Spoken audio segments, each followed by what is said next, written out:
Ƙungiyar farar hula ta MCP na ci gaba da gudanar da tarurrukan wayewa al'umma da kawunansu, musamman ma akan abin da ya shafi tafiyar ci gaban ƙasar Nijar. A yanzu dai ƙungiyar tana a mataki na unguwa ta 50 da take gudanar da wannan taron. Sumaila Ali Hamani shine shugaban wannan ƙungiyar ta MCP, ya yi muna ƙarin bayani.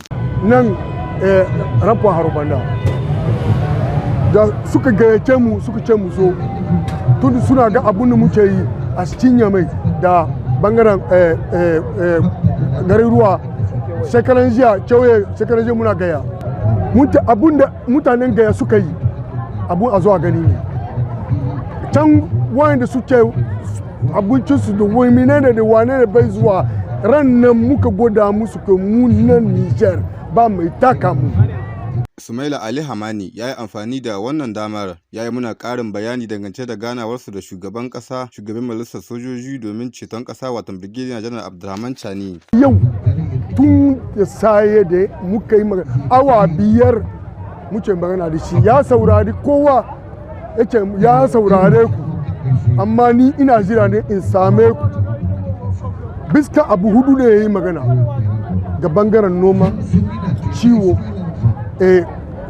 makaranta da bangaren magani ciwo da lahiya ya ce shi abin da yake so mu an farin fula yan society civil mu yi aikinmu wanda yana gabanmu mu yi ta cikin aiki kamar na gwamnati.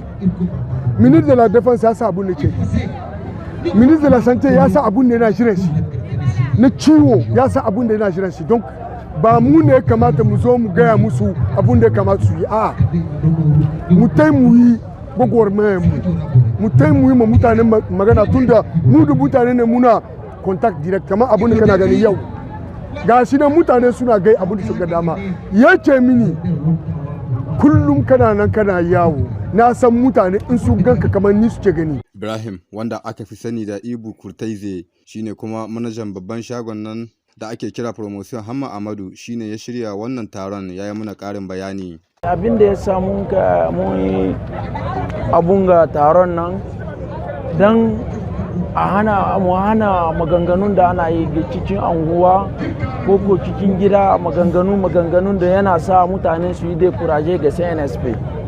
Tunda CNSP suna nan ga yi kokari bakin kokarinsu.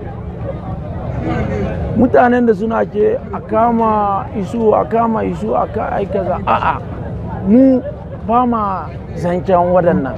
Lallai ana kama su, ana kama isu ana kama shi. Amma mutanen su bar gaugawa. CNSP suna nan ga aiki. Duk wanda ya kore annasarun da sun kai shekaru da shekaru an kore su yanzu suna bayan American su ma za su tayya kasa annasarun nan ba za su bar mu lahiya kenan abin da nake so ga mutane in kana da maganan da za ka tambaya ka bari zamna cikin fada ka zo nan ka yi magana. President MCP yana amsa maka yana gaya maka.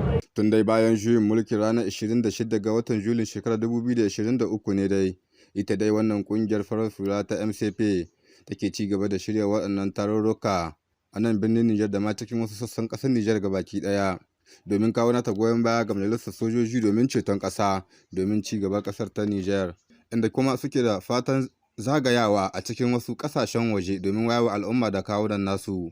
Soli Ali, Kurfai TV daga Yamai a jamhuriyar Nijar.